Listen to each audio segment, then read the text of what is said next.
Hi everyone, in this video we are on page 11 of the note packet and we're going to be getting some more practice with combinations.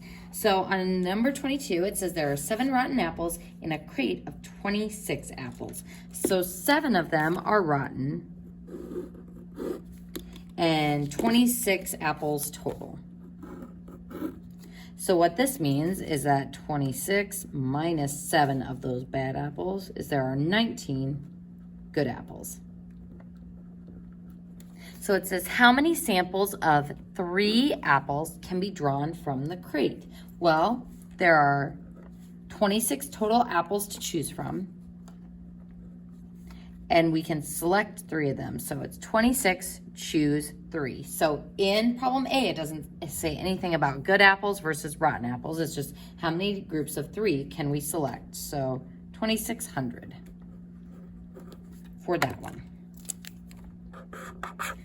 Now on problem B, it says how many samples of 3 could be drawn in which all 3 are rotten. Now I want you to put a note by this one that says, remember,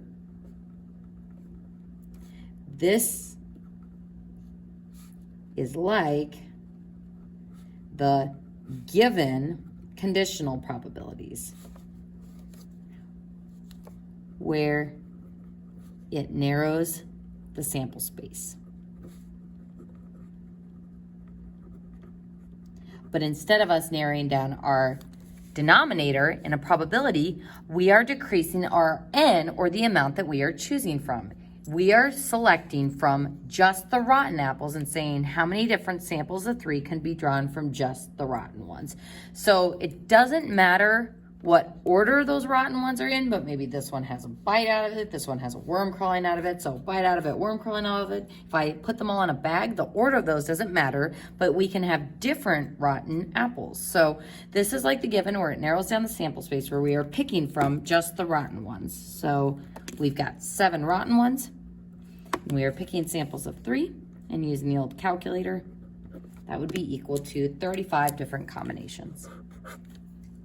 Now C says, how many samples of 3 can be drawn in which there are 2 good apples and 1 rotten one? So 2 good apples and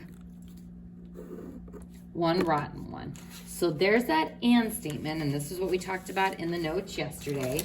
So when we have and, we are going to multiply those combinations together. So how many good apples do I have to choose from?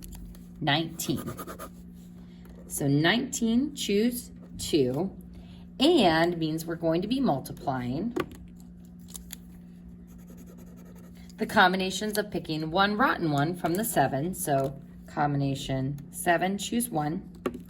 And when we multiply those together, we get the 1,197 combinations.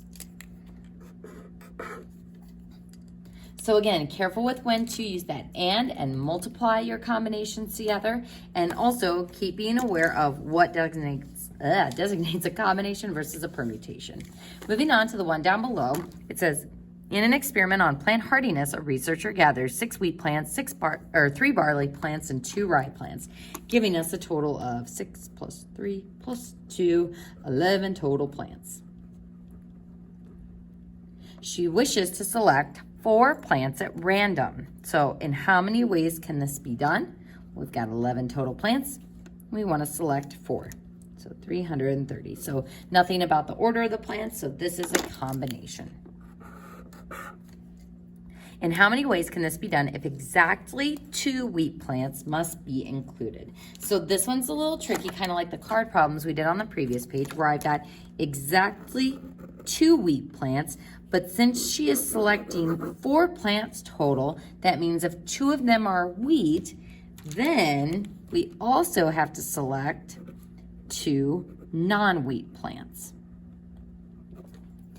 So exactly 2 wheat plants. There are 6 wheat plants total, so 6, choose 2.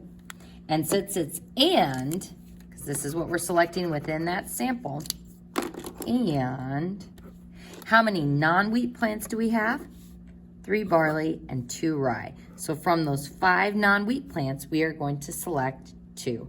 So 6, choose 2, 5, choose 2. We multiply those together, And that gives us 150. And that concludes page 11 of the notes.